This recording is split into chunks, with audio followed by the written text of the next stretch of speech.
Memoirs and the former president Nana Addo Dankwa Akufo-Addo Mr. Free SHS. Okopiem na ensiemu ekọ na chese edrubre se obetimi akasa a deliver the speech. Na abusua ensemwa na ya ma hodo mpanyifo na asia yes. Ensemwa Nana Addo Dankwa Akufo-Addo odi tudwa na omutie adwen ni nimdia papa no wa ano ana chese Tinabu Nigeria president ane amampanyifo nkaye no mobom musem se ya arema Nana Addo Dankwa Akufo-Addo nyina ne se adwempo ne suahunu a wo no ono kra omoya mampanyin de na so omo nsa ahemfo kiniye ebi de dabi achi na no ana amanfo ka se he iti we nyina a wode training Dr. Mahmoud Baumia wode ashisha Ghana to the different level how do standard be na Ghana fo anhwe saale nyina nto aba amfama NPP no ana na enseme na Nana Addo kan ye nei amampanyifo nyina salute na mano stand ovation nya songetwa ama Tinabu dia wakana point blank say Nana Addo onim self republic amampanyin bi betimi abana after ne dwumadi a wadie no obi betimi aba ba ye adwuma se de ono aye ne nadwempo no o de anye brani ntie mu nsem Nana Addo nsem a odi tu dwa nei omobom nsem hia edema no conditions that have not threatened the stability or unity of the state. It is a most comforting conclusion for someone who has devoted his life and energies to the advancement and entrenchment of democracy in his country. Even though the last such transfer over a month ago, on 7th January 2025, was consequent upon a disastrous electoral performance by my party, then the ruling party, which led its presidential candidate to concede notoriety for the terms that came with giving assistance to a country. This book reminds us that if a civilian constitutional government feels under constant threat of destabilization and having to spend far too much time and resources on security, a military government was under even more threat of insecurity. If the predictable problems of how to lift the bulk of the people from poverty and keep food prices down are overwhelming, they turn out to be far more tolerable when compared with the unpredictable things that hit a government in our part of the world. It is a difficult and exhausting process to come up with a plausible and workable foreign policy for an African country today. It was a bigger nightmare at the time described in A Journey in Service. Let us take our minds back, if we may, to the world in which General Ibrahim Babangida came to the leadership of Nigeria in the era of the two power blocs that operated and tried to dominate the world. In our part of the world, the Eastern Bloc, led by the Soviet Union and its ideological adherents, appropriated, quote, the progressive, unquote, tag, and tried to win hearts and minds and convince governments and populations that nations stood a better chance of rapid development by following the socialist path. Then there was the capitalist Western Bloc, led by America and its ideological advocates. They looked and felt more prosperous, and even though they carried the baggage of former colonial masters, they were more easily attractive to many segments of the population because people felt more comfortable as they were a known entity. The Eastern Bloc remained a largely unknown entity, where experts specialized in advising governments in Africa and other parts of the world how to interpret the distance between the ministers lined up on the days at an event in Moscow Square. A speech by a Nigerian leader on any subject will be carefully examined to make sure that there's nothing in it that might give the impression the country was leaning more to Washington. The only certainty for self-respecting and self-confident African country was to take a strong anti-apartheid stance, which Nigeria had been doing since Murtala Mohammed's time in the mid-1970s, making a mark in the struggle towards the independence of the Portuguese colonies and Rhodesia. Today, it sounds almost romantic to hear people talking about the fall of the Berlin Wall and the collapse of the Soviet Empire. But if you were running a developing country at the time and suddenly had to maneuver through a world changing by the minute and sweeping all certainties away, you would not see the romance in the events, at least not at the time, when all our technocrats and advisors had suddenly had to find their way through the new realities that were emergent. Ladies and gentlemen, I was not president during those tumultuous times, but let me give you a recent example of the unpredictable turning of the fortunes of a government around completely. At the beginning of every year, the President of the Republic of Ghana, like many of his peers in other parts of the world, is obliged to present a statement to Parliament detailing the state of the nation. This statement invariably involves giving an accounting of how all aspects of life in the country are faring, and a detailed report on the various sectors of the economy. I'm taking us back to the beginning of the year 2020, which was the last year of my first term in office. When I got the first draft of the speech to be delivered to Parliament, the working title my staff came up with was "A Nation in Rude Health." Let me assure you that these were not people who dealt in trivialities. They were not boasting. They were not tempting fate. A nation in rude health was a fair assessment of what things looked like in Ghana and the state of affairs at the beginning of the year 2020. All our economic indicators were pointing in the right direction. The Ghanaian people were full of optimism and had largely taken on board my Ghana Beyond Aid policy. It was a confident and good-humored president that delivered this message on the state of the nation that February day in Parliament. Within a matter of weeks from when this speech was delivered, a new word, COVID-19, entered our vocabulary, and the world was brought to a thundering halt by a virus. I do not think I need to go into the details of the daily updates of the casualties around the world and the projections about how the streets of African cities will be littered with dead bodies. But I would remind all of us that the lessons, both immediate and long-term, that emerged from the COVID-19 crisis were harsh. The first was what we had always known, but are often lulled into thinking could be different, which is that there is no such thing as charity in international relations. Nobody is going to give you vaccines until their own needs have been fully satisfied. African countries therefore need to cooperate with each other and not count on aid from the international community. That is why Senegal,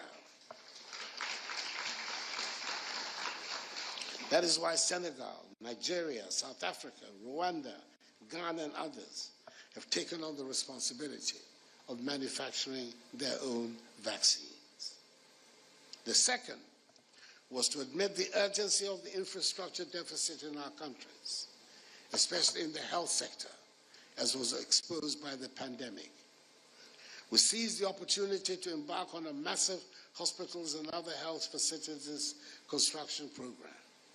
In Ghana, we have embarked on what is commonly known as Agenda 111, a bold initiative which seeks to establish hospitals and facilities in all 261 districts in the country.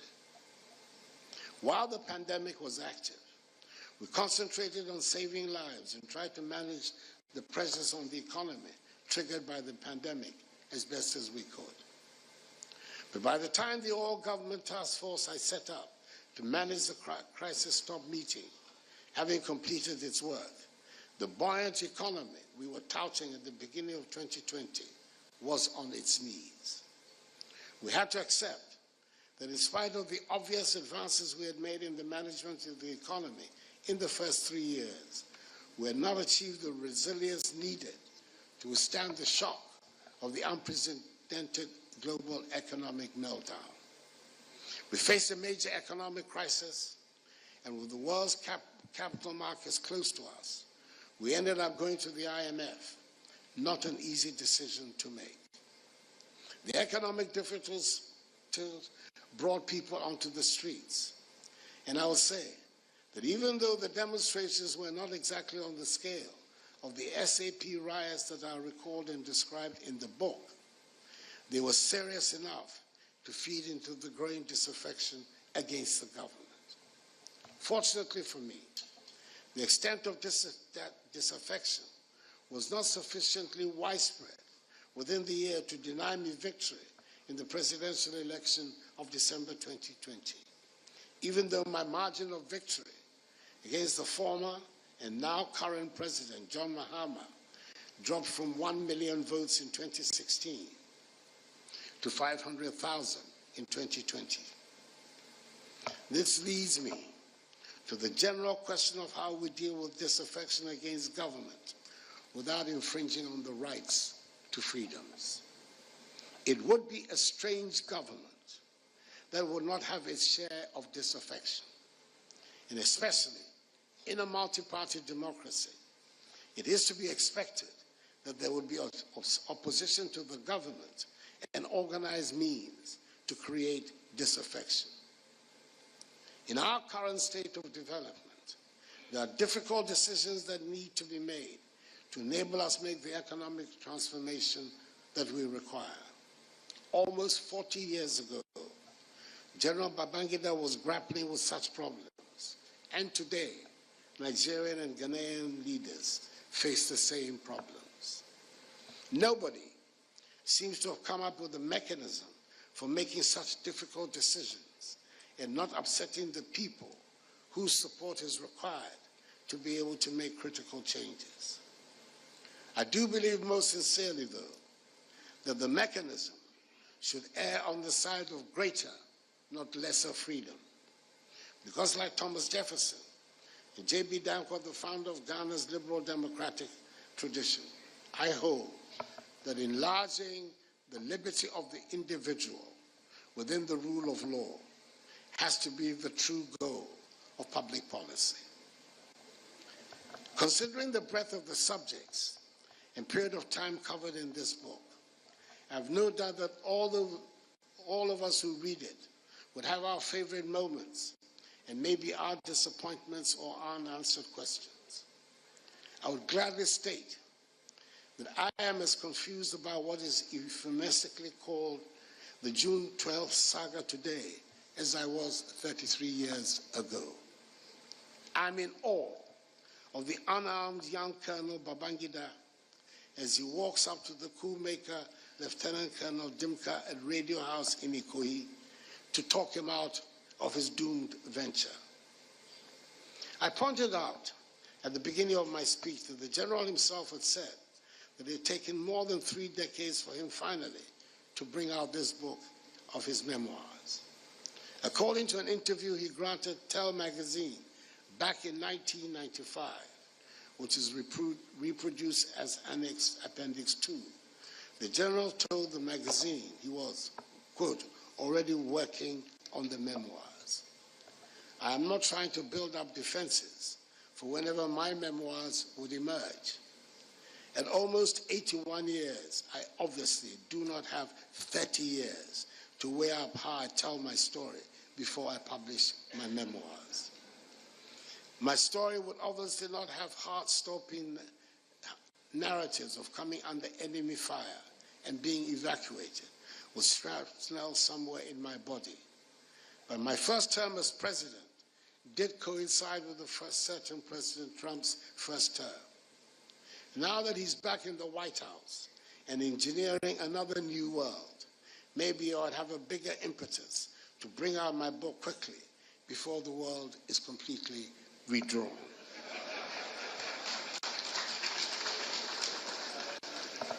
There are 3 more matters of moment that I have to comment on briefly before I take my seat. The first relates to the spirited defense, as I choose to define it, of military intervention and governance that is given in the book, even though ultimately the author is resolute in his support of democratic government. The issue remains the same. Who confers legitimacy on government? Is it an enlightened elite, be it military, political, economic, or otherwise? Or is it the mass of ordinary people expressing their will freely through accepted procedures? It is the answer to these questions that prompted the greatest of British prime ministers, Winston Spencer Churchill, to say that, and I quote, "Democracy is the worst form of government, except for all the others," unquote. In securing the stability and democratic development of Africa's greatest nation. The example of development and freedom that democratic Nigeria is providing to the continent is a compelling one, especially in this era of renewed turbulence in Africa. I have to take also the opportunity to acknowledge the President of the former leader of the Republic of Sierra Leone, President Ernest Bai Koroma,